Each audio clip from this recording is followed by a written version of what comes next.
So I'm going to get started, and I'll try to let people in and do this as we are talking. Welcome to the May 24th Regional Joint Venture. We have our partners from DAS with us, and how this is going to be structured is that we will have a presentation and some updates from both myself, it's very brief, and then from our DAS partners who are on the Zoom. Will be updating you all on some news and some elements of what DAS is working on, Division of Apprenticeship Standards. And then we're going to launch into a Q&A. So I do know that some of you have questions. Some of you may want more specific questions. Others may have general questions. And so we're going to try to satisfy all your needs in 1 hour. Isn't that great? So for folks who are just joining, please put your name and affiliation in the chat. And we are going to get started. So I am recording. Thank you. So we have Ko Saetern, the Deputy Regional Director, and Duggar Kawa, a Program Analyst from DAS, on our Zoom.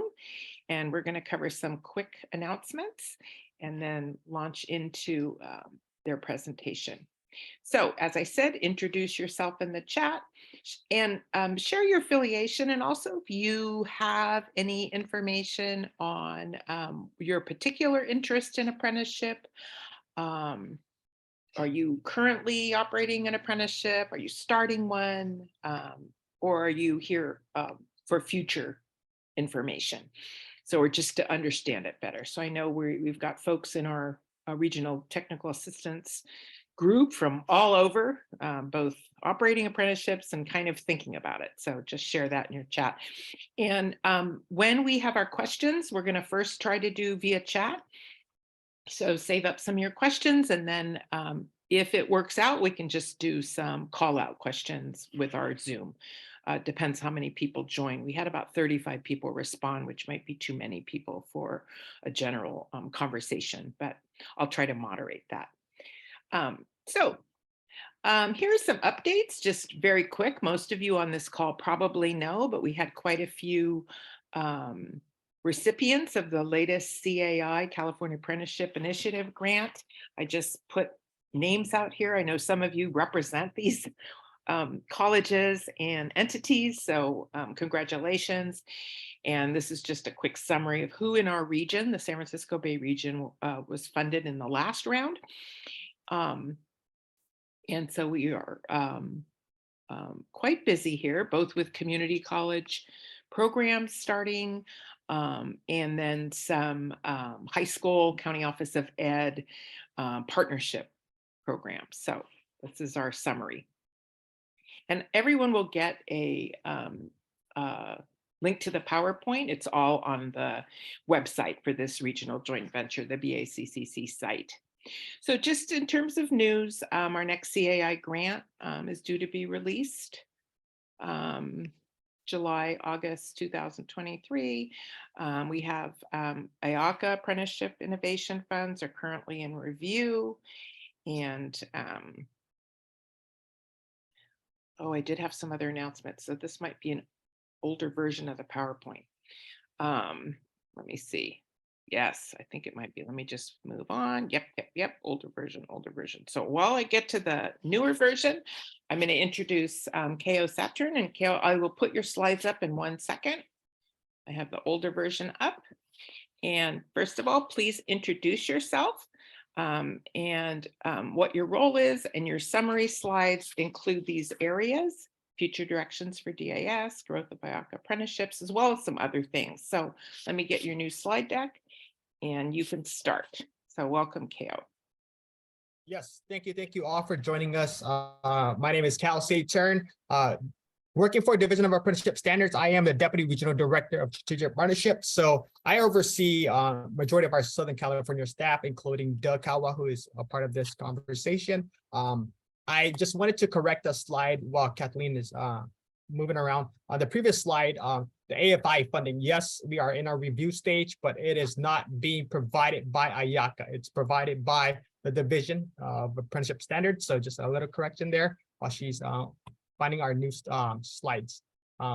As far as growth, as she's pinpointing that, we are focusing on a 5-point action plan. As you guys all know, you guys have probably heard it a lot from Adele, given that she has come from the Bay Area Consortium. So just starting off with the first pointer of the 5 action plan is supporting regional and sectorial apprenticeship intermediaries, right? There's a lot of programs that are now blooming as we see moving forward. We have the Bay Area Consortiums, we have ECEPs, we have Launch, we have a new intermediaries and new consortiums are coming about just because of these great programs. We have a new one that's called SCAN, which is Southern California Apprenticeship Network. We have Motherlode, which is focusing on the Central Valley. So yes, the biggest hurdle I'm noticing is a lot of programs want to get established, but the biggest hurdle is having that admin support. Who's going to be entering these agreements? Who's going to make the adjustments to the standards? Who's going to help you all, right?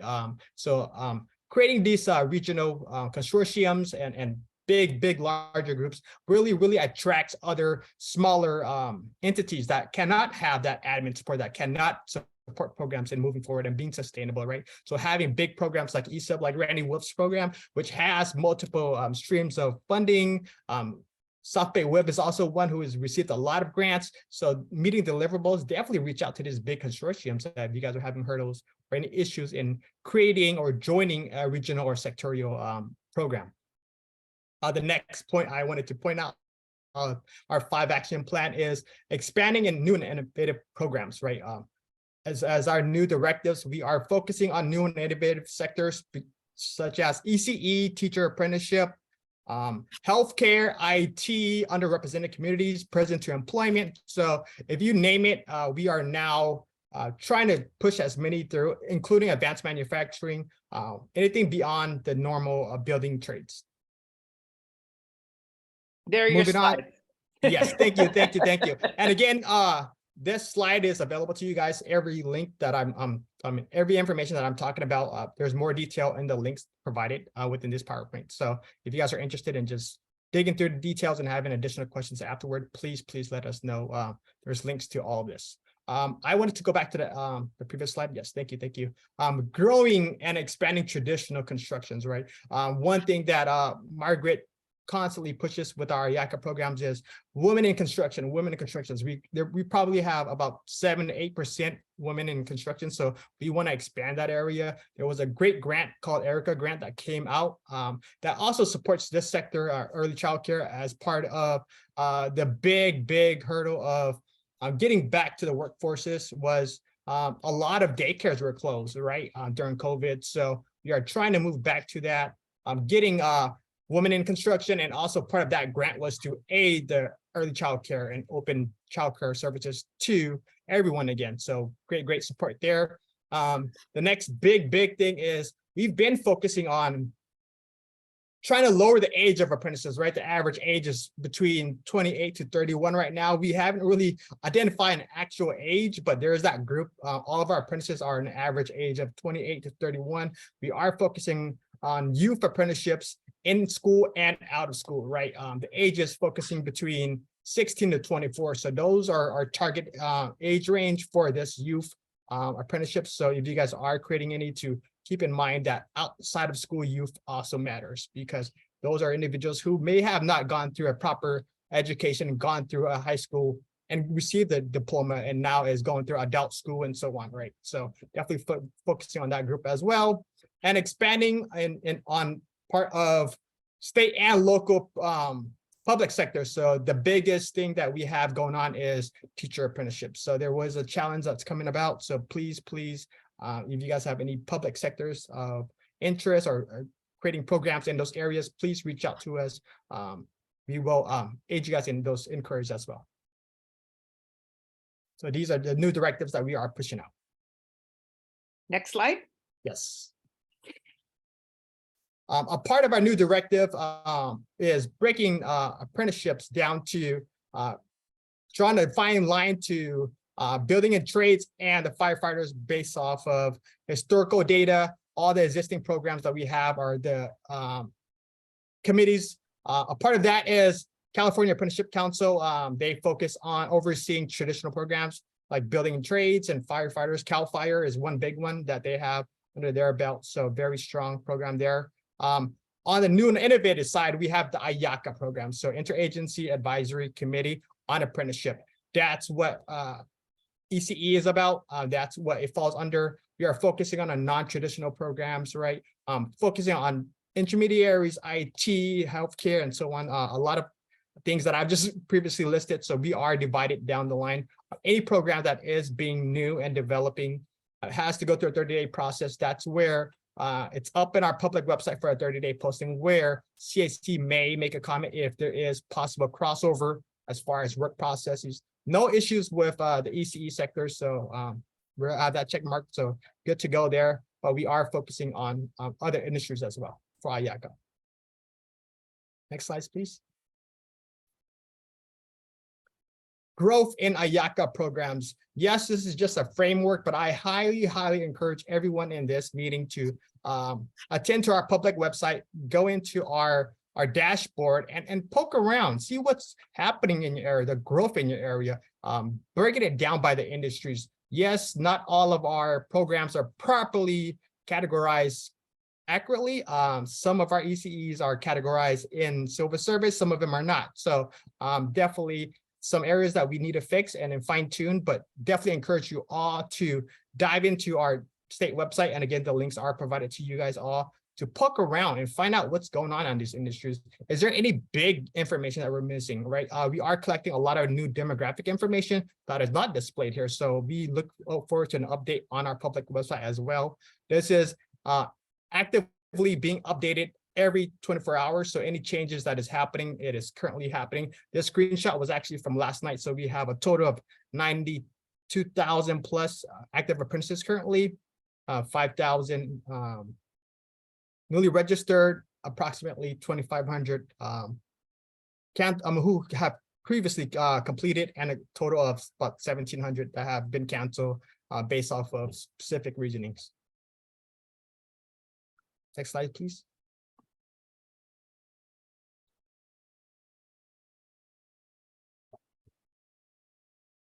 And how we are going to be supporting all of your inquiries moving forward. Our new unit that was created based off of the new sectors is Apprenticeship and Workforce Innovation Unit that consists of me and Doug, who are part of this conversation. Alongside that, we have Kelly Mackey and Nicole Percata, who is a part of our partnership side. So they will engage if you guys are a new inquiry or if you have an employer of interest that's trying to dig into a specific sector, specifically on public service, civil service, early childcare. We will put those leads over to their inquiry and their inbox. They'll reach out to you, provide you some general information, some questionnaires on the back end when the program or the inquiry is ready for standard development, where an occupation is determined, wages are determined, employers are determined. That's where we transition over to the program management side. So Doug will be the point of contact, and as a backup, it will be Laura Thompson. So we are dividing our sectors by the following sectors listed below: healthcare, IT, civil service, agriculture, business services, arts and entertainment, transportation, and advanced manufacturing. These are just the limited sectors, but we are going to continue to grow. We are hiring, so I expect this unit to continue to grow, specifically in Southern California, where majority of the big work is. Not that it's not happening in the Bay Area, but we are hiring 3 additional staff in the Sacramento office that's going to cover the Bay Area as well. Next slide, please. And lastly, I wanted to just cover on our public website, totally new to you all. If you have not explored our public website, there is a funding resource that's available on the upper right-hand corner. When you go into our public website, you can just click on it. It'll go to the direct links to possible resources, right? Again, these are funding resources. Nothing is guaranteed, so you will have to apply to these grants. Some of them are reimbursements. Some of them are head starts, right? To help you start an apprenticeship program, just like the CIA grants. So please, I encourage you all to explore these resources to help you guys keep a sustainable program going if you have one going already. If it's new and innovative, definitely explore the options that are available to help you guys launch a new and innovative program. Great, thank you, Kao. Yes. I You're welcome. think that was your last slide, right? Yes. So before you hop off, I'm going to go backwards and do finish my announcement since I had an incomplete slide. But we are getting some comments related to searchability on the for especially the IACA apprenticeships. Do you have a timeline when maybe the website would be both more searchable and when early childhood and education apprenticeships might be? Some are public, some are private, you know, they're all non-traditional. So when that search function would be able to capture all of them in the state kind of easily.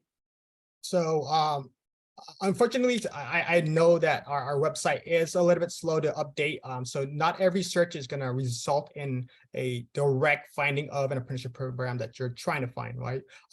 Anything that's posted on our public website is an option by the program, right? It's up to the program if they want to be publicly posted on our website.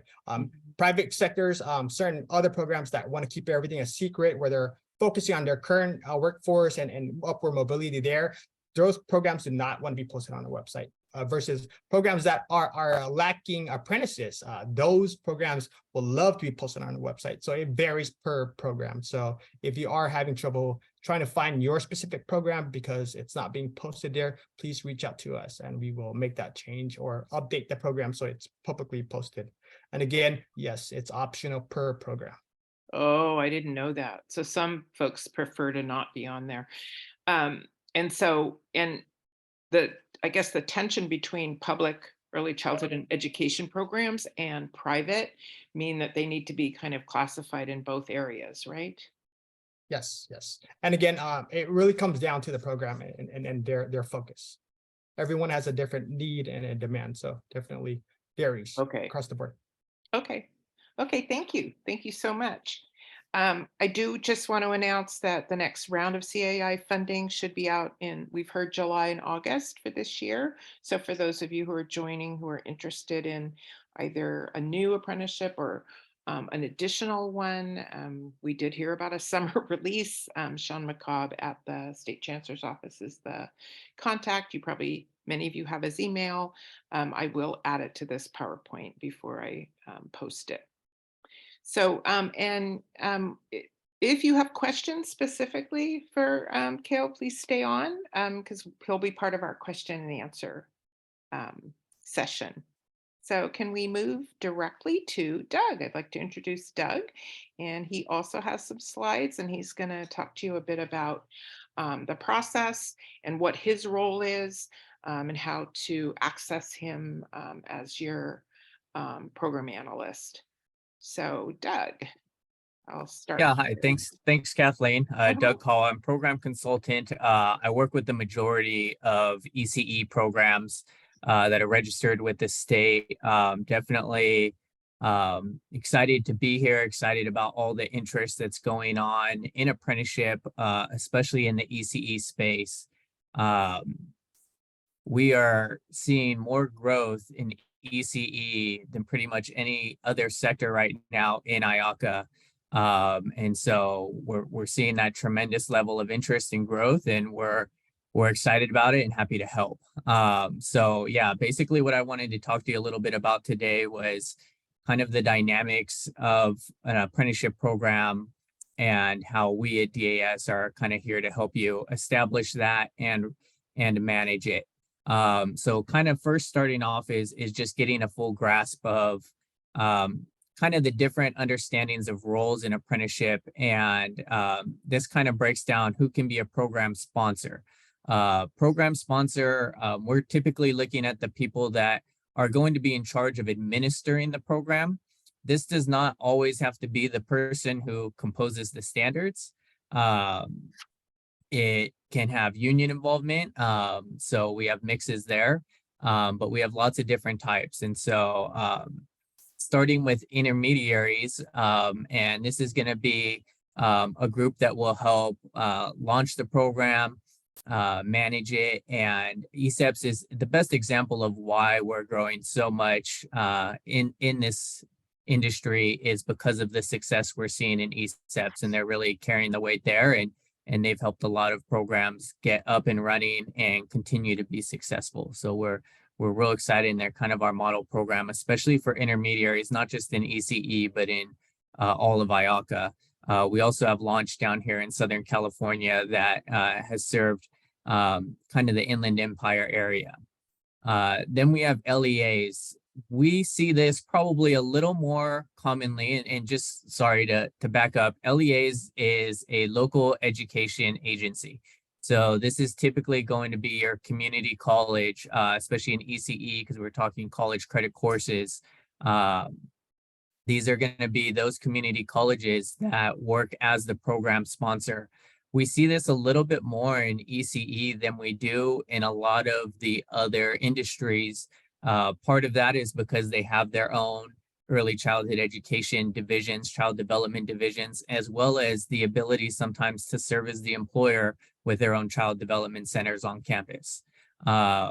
But we have quite a few. Columbia College has been a great one. It's been established for a while. We have Mount SAC, and just more recently we have Santa Rosa as a program that's coming up and going through the approval process. They should be approved within the next couple of weeks, and it's just growing a lot there as well. So we have a lot of LEAs that serve as that program sponsor, and then we have a lot of other options too. We have workforce development boards. We have school districts or county education offices. Recently, we had Santa Barbara County Education Office build a program for associate teacher, teacher, master teacher, and site supervisor. In addition to that, we have single employers who can run their own program, and then they partner with an LEA. Typically, we don't see single employer in the ECE space as much, or at least I haven't run across that, but there is that possibility for a program. All right, you can go to the next slide, Kathleen. So this is just kind of breaking down a little bit about, if you're interested in building a program, what are the steps you should be taking? What can you expect from us at DAS? As Cal mentioned, we kind of separated into two groups at DAS, a partnership side and a program management side. The partnership side is built to work with inquiries, make sure that they're knowledgeable about all things apprenticeship, and start gathering those requirements in order to compose standards. Once a program is ready to move forward and is kind of built that framework for their standards, then they come over to the program management side of things. On the program management side, what we do is someone like myself is going to work with you on building those standards. And one reason I love ECE is because it is very cut and dry with standards. It's a similar 4 courses that you're going to take for associate teacher, and then if you're going up to teacher, you're gonna follow those state certificate guidelines. And so we're able to use previous standards to build a framework, and it can be fitting to however the program wants to run it. So we have lots of examples of competency-based programs. So this is programs that instead of just serving a certain amount of time, the apprentice is going to have to show that they're competent at the whatever set in the standards. Typically, you'd set 10 to 20 competencies that they would have to show that they're proficient in before they graduate in as an apprentice. To be an apprentice, the term for that is a 1-year minimum. And then with previous credit, the shortest anyone can be an apprentice is 6 months and 1 day. But we see competency-based the most in ECE, partly because of the hours situation with work. With a lot of the on-the-job training taking place as part-time work, if you set instead of competency and you go time-based, it can stretch out the program where they're really quick through their RSI and their education side of things, and now they're taking a long time to meet their minimum 2,000 hours. So competency kind of gives the program a little bit more flexibility there to finish them based on term instead of working hours. But that other method is time-based. We do have several programs that are time-based. Again, it's a 2,000-hour minimum for the on-the-job training, and then it can go anywhere upwards from there. There's also a hybrid format that combines time and competency. So if you want to make sure the apprentice both meets a certain requirement for time, but also proves they're competent at those areas that you said, then you can have a hybrid program. I don't currently manage any hybrid programs in ECE, but that is always an option. So someone like myself will work with you on deciding all of those things, designing your standards. So it's not the case where we say, all right, it's time for you to write your standards. Good luck. You're gonna work with someone like me who is gonna give you all of the framework and then just come back to you and say, hey, do you want it to be this many hours? Are they going to be compensated for their RSI? What are we going to do with applications? What's our process there? So someone from the program management team is going to help you build out those standards to get submitted. The other aspect is if you want to get registered with the U.S. Department of Labor, we would have you do that first, but we would want to be involved before you do that. That way we can make sure that we can help you with that DOL registration, but we can also make sure that once that gets approved on their side, that you're not going to have any issues when you bring those approved DOL standards over to DAS. So either way, we would want to be involved prior to working with DOL standards. Once you have your DAS standards composed or you bring over your DOL standards, it would be submitted to us at DAS. Our review team would go through all those standards, make sure that there's no mistakes in it, make sure that everything follows labor code, and then they would give approval to hit our 30-day posting. So once a program's approved for posting, it goes on our website for 30 days for public comment. This is designed for the building and construction apprenticeship programs to be able to comment on any crossover work competencies of an IACA program. So ECE does not run into any issues here. So there's nothing to worry about with that 30-day posting, but every IACA program does have to go through it. After that 30-day posting, it goes to the DAS chief for approval. And then someone from the program management team will then schedule an onboarding meeting with you. During that time, we're going to explain all of the documentation that you'll need to do to keep up with labor code. We're going to help you structure that apprenticeship program to make sure you have everything in place, like your rules and regulations, your employer contracts, your employer agreement. So we're going to work with you to make sure that you fully understand what's required of an apprenticeship program to be compliant. And to be clear, that's stuff we can all go over before you get approved in as apprenticeship, so you know what to expect. But we're going to dive deeper into what that documentation entails. To be honest, running an apprenticeship program, depending on the size, can be a lot of work. And so we want to make sure that you have everything in place from the beginning to make it easier, because the difficult thing is catching up. And so if we get you kind of set up from the start, make sure you know what's required of you, it can be a lot simpler. But again, it just depends on the program. We have lots of programs that have 5 to 10 apprentices a cohort, which might be a calendar school year. That's significantly easier than some programs like ECEPs, where they manage over 200 apprentices. So, it just depends on the type of program, but we want to make sure that you have everything in place to be successful. And then when a program hits 1 year, you go through an evaluation that used to kind of be seen as an audit. But to be honest, our evaluation team is then going to spend time with you just to make sure your records are right. And if they're not, they're going to advise you on how you can do better going forward. And those are considered recommendations. So we're all here to grow apprenticeship and help. And so, we're excited for any new program, from the partnership side of just initial interest to a program that's up and running, and how can we grow it and get more apprentices in there. Great. Thank you, Doug. Was this your last slide? Yeah, I think this was it.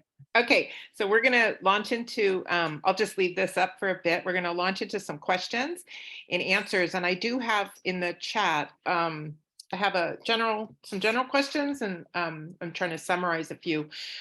So as you know, in early childhood education, there's a lot of overlap with education. And so in our state, we have students and workers who may have one job, but may want to move into another. They may want to go into transitional kindergarten teaching or K-12 teaching. So I just have a general question. How is ECE and the education expertise at DAS, how do they interface? And then can you give me some examples of where you have worked with developing apprenticeships at the 4-year once students transfer? And I know ECEPS has done some of that. I'm aware of that. From your perspective, do you see growth in a 4-year pipeline or a high school to community college to 4-year college pipeline? And do you see more work around integrating early childhood pipelines with education pipelines? Yeah, that's a great question. I would say right now, I'm definitely experiencing taking a program that was set very specifically to ECE and trying to find ways to expand it at this point to K through 8.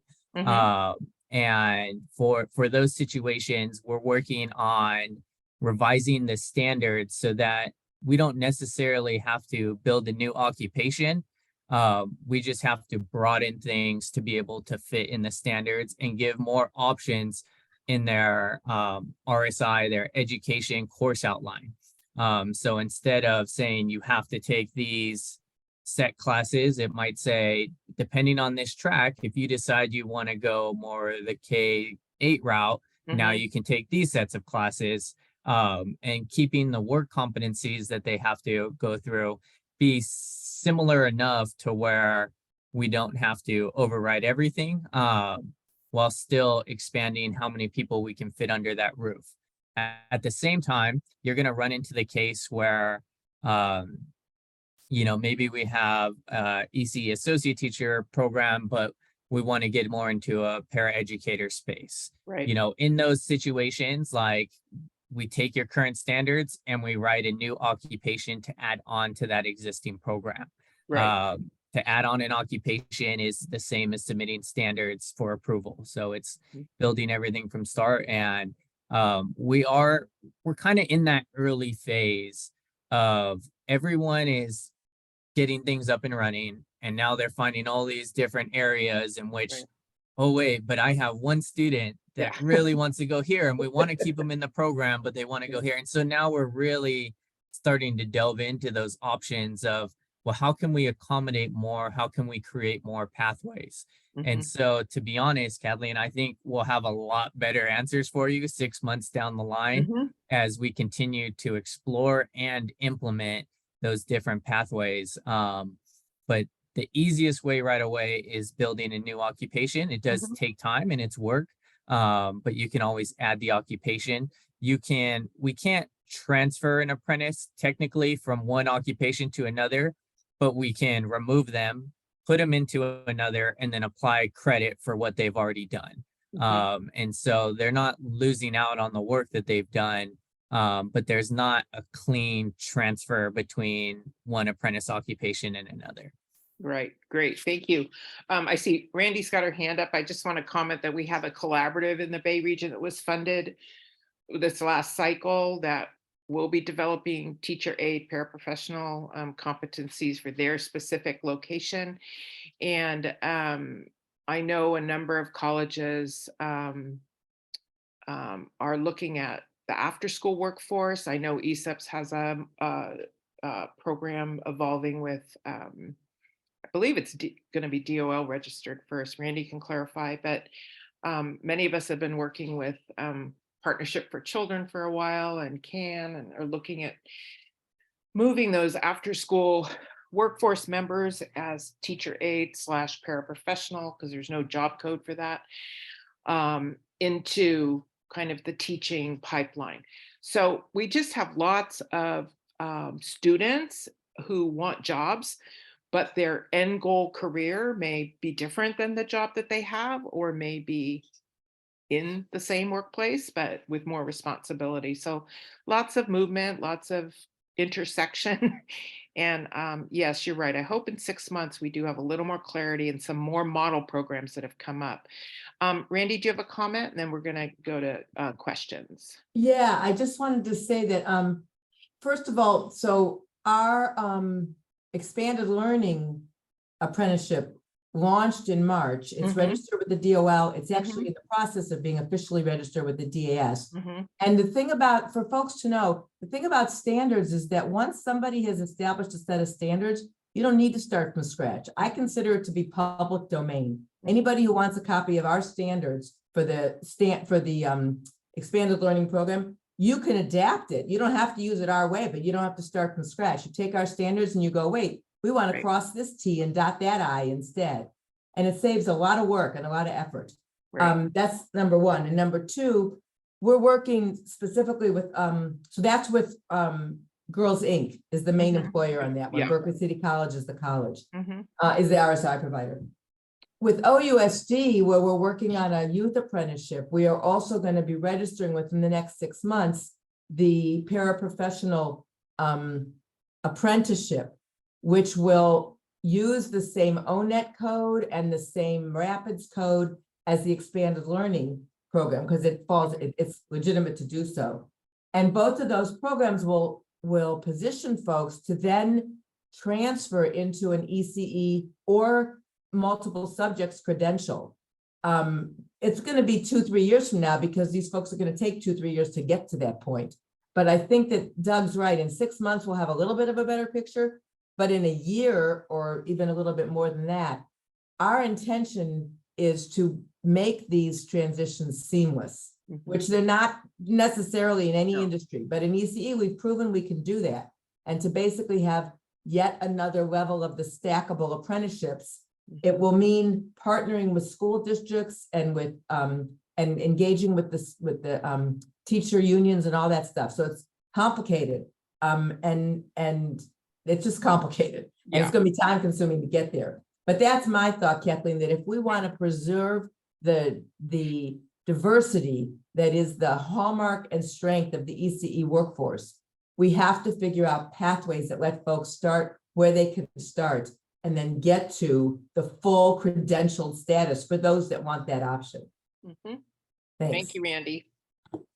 Yes, I know we were eagerly waiting for the extended learning, really for an employer to join in, because the committee met for 4 years before there was a willing employer, and obviously Berkeley City College was willing to be the partner, so that was great.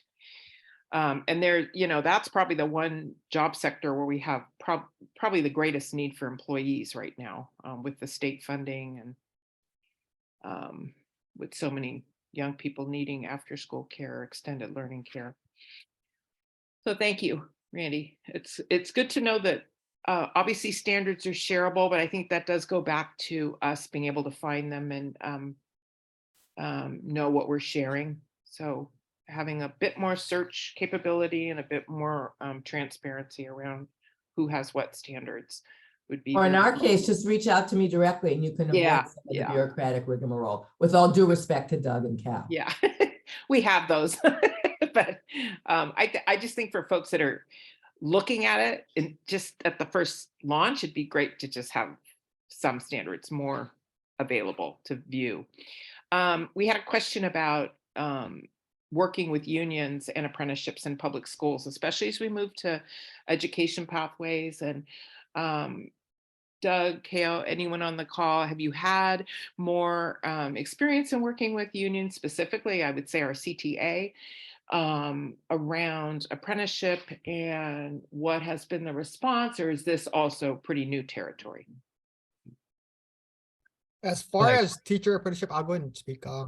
From our partnership perspective, this is a totally new area for teacher apprenticeship and CTA. So we didn't get their okay prior to starting a pilot program. So we do have some programs that are in development stage, but we did have some conflict with CTA. So we are requesting for a letter of support from them in their newest program that's being developed with DOL right now. But as far as a result right now, I do not have one. We do not have a teacher's apprenticeship program in California that's registered with the Division of Apprenticeship Standards currently. But we are working with CTA and trying to clear out that union support, right? Ensuring that we get that proper support before we launch and get it registered in DAS.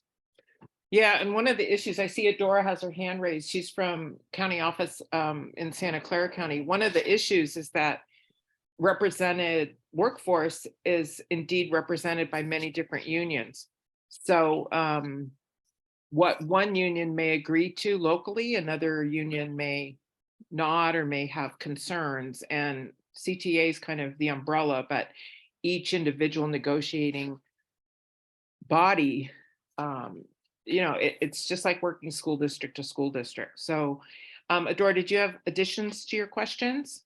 Well, I was just wondering when Cal talked about CTA, it's SEIU when you're talking about paraprofessionals, right? It's so Kathleen, you actually brought it up. It's like 3 to 4 different unions dealing with, and I'm wondering if we're working regionally or even statewide. State would be better to get state agreements, so that then each individual region even doesn't have to, like right now, I'm thinking I'd have to go to my regional union reps as opposed to dealing with each individual district. Right.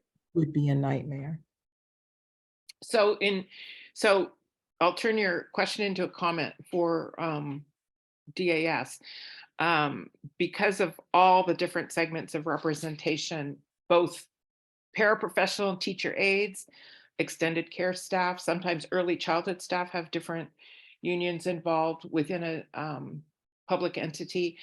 And then of course, teachers, as our students move through, having some kind of statewide agreement or roadmap would be helpful. And I think I'd like to know if in other sectors, this has been possible, like in construction, or I'm sure there's other sectors where there's individual bargaining units, but there's a statewide agreement. So Kao or Doug, do you have that?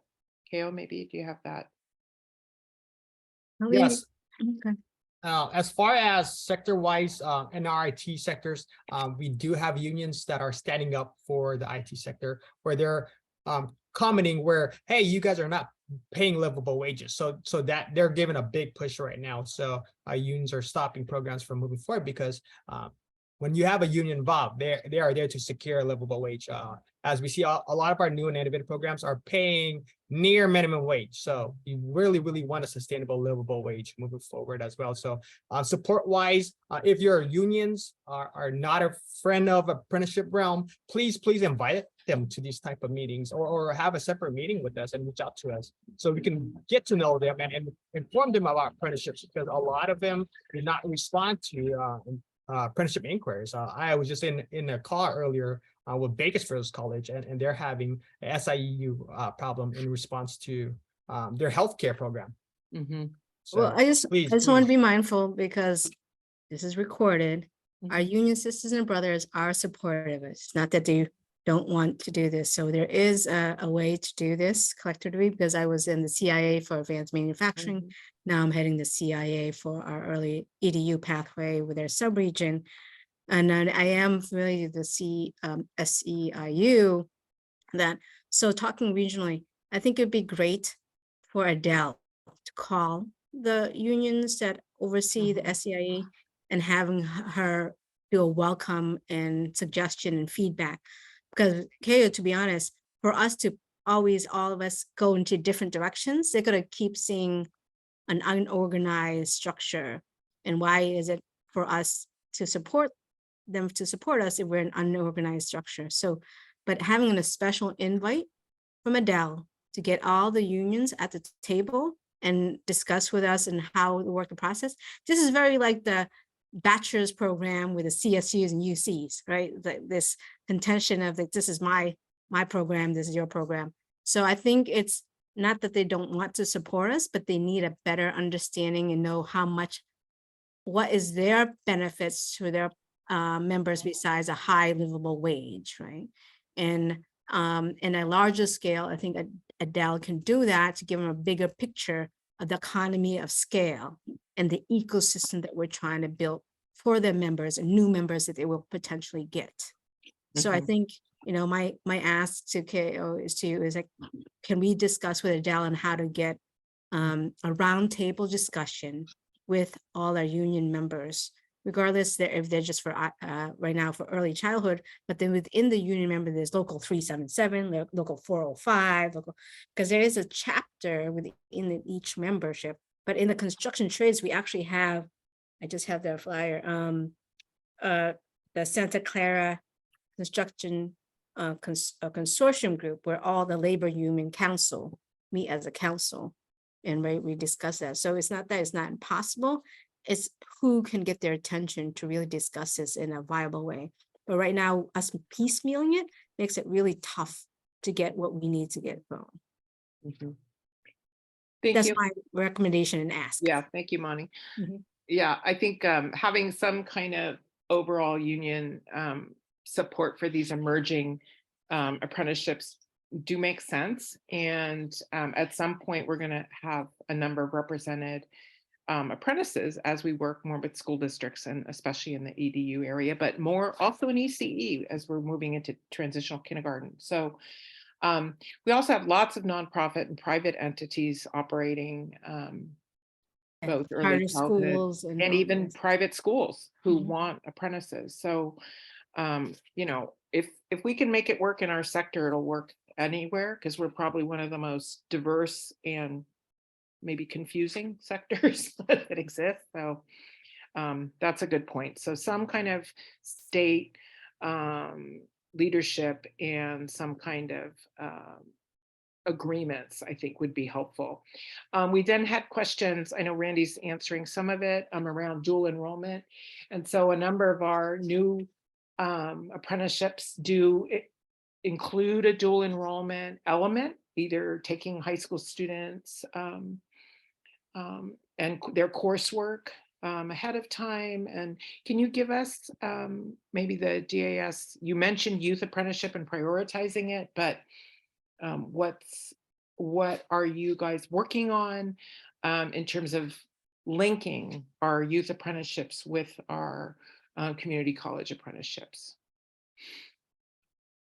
Yeah, I could say, we've seen a lot of growth in pre-apprenticeship. A lot of my ECE programs are now building or have built pre-apprenticeships, and they can all vary. So it just depends on, everything is customizable. Some of pre-apprenticeships are not going to be applicable to high school kids at all. So it can entirely depend on how we devise that program.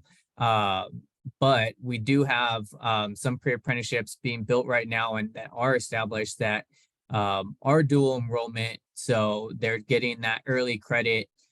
Some of it based in ECE, some of it more education in general that can kind of lead them into different paths depending on where they want to go when they get to that 4 or 2 year level. And we're seeing a ton of growth there. And I guess like anything, what's important to understand is we're seeing the growth. We just need to get the word out there and start those discussions because it is customizable. So it depends on what people are looking to give to those kids in their tool belt, what they can offer, who they're partnering with, what they want to see them come in with. But we have a lot that are looking to feed directly into their apprenticeship programs. And we have other ones that are taking just small groups from that pre-apprenticeship into the apprenticeship program, because a lot of the other kids are using that dual enrollment to get a base in something and then decide from there that they want to go continue in that direction, go a different direction, or maybe they just don't have enough open spots. So it just depends. But again, it's how you devise that program and how you see it fit that makes it work. Okay, thank you. And I think as we move more into ECE, we will see that we're really talking about ECE, EDU pathways, because with young people, especially in high school, they have really no idea which career they're narrowing in on. They just may know they want to work with children or youth, and they kind of like, going back to their school to help, or they want to work with kids. So they're not sure. So I think we have to be inclusive around that.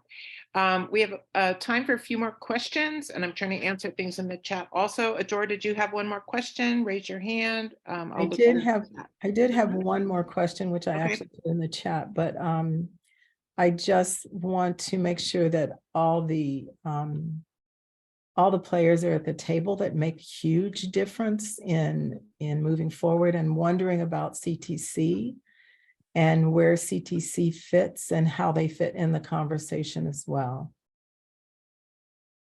I can just answer before Diaz answers that we do have, CTC has done some new hiring. Some of their new reps we're very familiar with, both early childhood and education teacher pathways. Renee Marshall, for instance, led the TPP group statewide for a number of years. So I think there is an awareness of the complications of the pathway, but CTC tends to not get involved in local efforts and not get involved at this level. And they're rolling out that P3 credential right now. So Kate's on this call who's our community college rep. I did see her name here.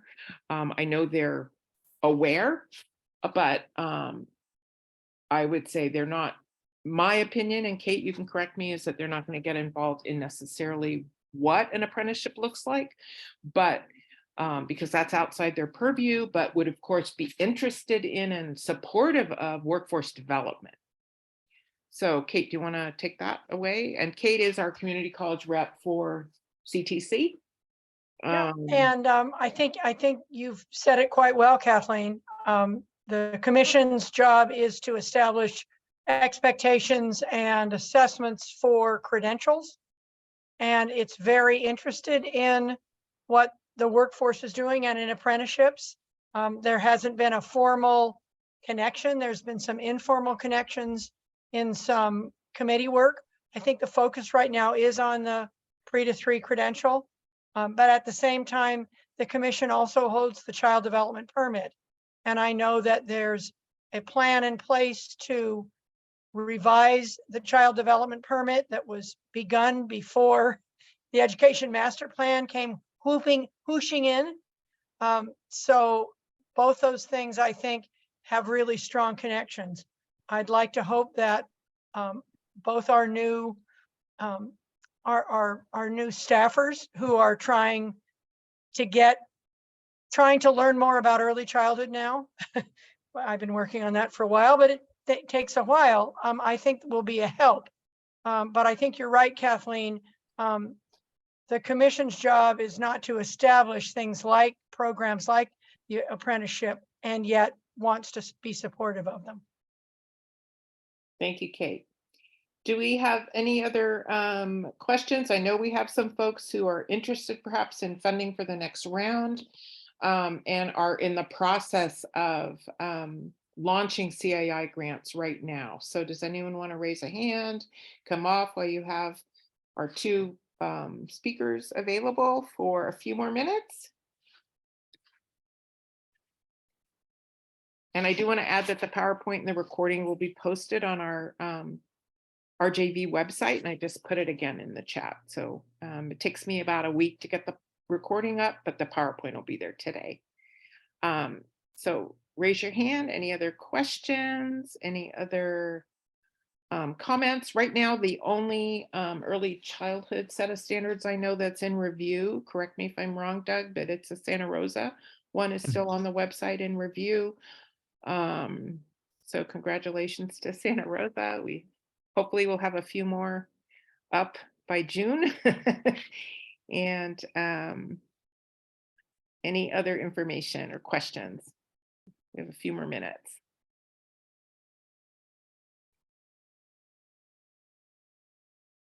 Raise your hand. Anybody? So Duggar Co, do you have any final thoughts or final comments? Yes, I just wanted to just provide an update on what Adele is working on. So Adele is aware of the struggle of bringing in teacher apprenticeship into California and expanding it nationally. So she was actually part of a teacher apprenticeship working group that was, talking to Ed First and talking to CTA and CTEs and so on to really get these unions on board. So she is aware of this issue. So we are working on it. So we will hopefully, like I said, like Doug said, within six months to a year, we hopefully to get some results. We are pushing forward to creating these apprenticeships. So hopefully give you guys some updates. And again, highly recommend you guys all subscribing to our public website. Any new programs that are posted or being developed, you will get a notification if that program is posted on our public website. So Great. So in conclusion, I would say that all of us on this call, whether you're operating an apprenticeship, starting one, or interested in one, we're all trailblazers. Even ESEPs, who's been doing it for quite a while, it's still pretty new, only a few years. So we're blazing trails, and in 10 years, we'll look back and think, wow, that was just a period of rapid growth, and we're over that hump, but we're kind of in the midst of it. So thank you all for being part of this. Thank you. And Doug and Ko, thank you especially. You're both available. You're easily found on your DAS website for your emails. They'll be in the PowerPoint. And I'm assuming both of you are open to having questions and people reaching out to you. Absolutely. yes, please reach out. Okay, so thank you so much. Any other last questions? Nope. Okay, thank you all for being here, and we can stay on just a few more minutes if you've got any questions you just want one-on-one time with. I can be on for a few minutes. So thank you so much.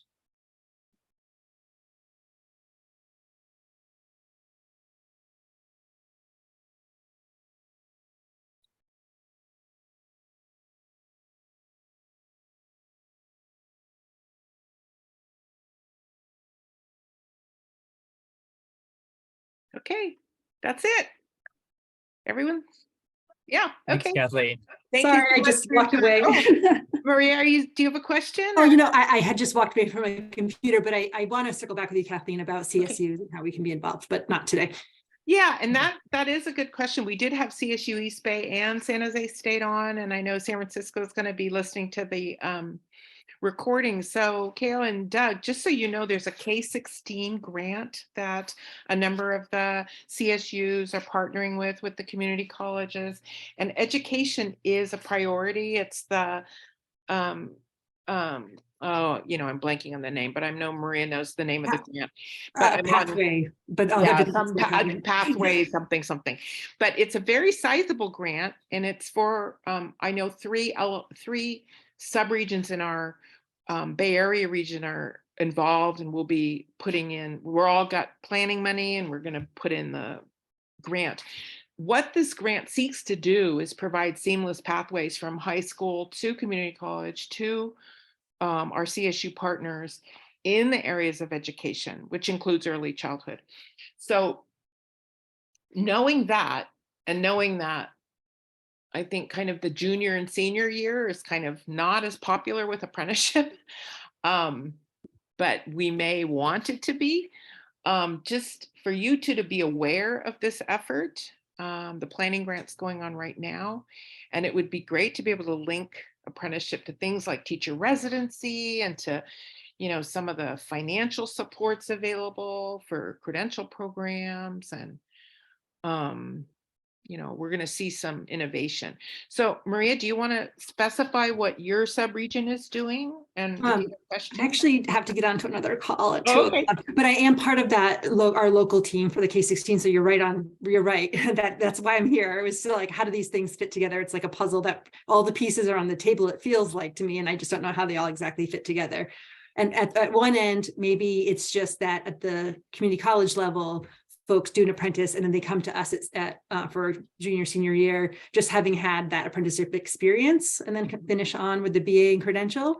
Or are there apprenticeship funding dollars that would extend beyond community college and into the BA and credential, which it sounds like there is because of this push for teachers. So that's what I'm trying to learn more about. Yeah. And we do need more seamless pathway work, especially from high school to community college, and then again, community college to CSU. So looking at 4-year apprenticeships and linking it to some other state efforts. There's money in Para to Teacher, and there's been money in the unions have actually put money into teacher creation. So Or something like the BA part might be off the apprenticeship track, but on again for the teaching credential portion, or maybe it's all integrated. Yeah. All on the So table. are you guys aware, just before Maria has to jump off, of any apprenticeships that go through advanced certification for your college credentialing? Not in the ECE sector. For one of my Southern California programs, yes, they are working with a CSU and a UC. Okay. They built a career stackable career path where if the apprentice isn't happy where they're at and they want to continue to advance more in achieving a 4-year degree plus additional higher occupations that may be coming along with those, Right. they can. Okay. And are there agreements around the CSU being tuition free, or how does that work? Their MOUs vary. Again, the biggest positive is community colleges, if they do work in a consortium, they don't have to pay for the tuition, right? On the CSU, the UC side, that's a lot of in discussion based on districts and those specific requirements on their MOUs. So there is some funding assistance on some of their MOUs, some of them are not. Right. It Probably from varies a per district. program. Yeah. Yes, Probably yes. from a district. But Okay. we are breaking down those barriers, and the CSUs and UCs are now jumping on board. So as we get results, we will continue to share. I think that'd be great. If you have a leader in the CSU area, just email me and I can put that in. If you know someone that's further down the track. So I think our Will do, regional CSUs this is kind of new to them. Yes. Right. So, okay. Thank All you. right, so thank you. much. All right, Thank bye. you, Maria. Thank you. Thank you. Thank you both. Well, thank you, Kevin. Thank you.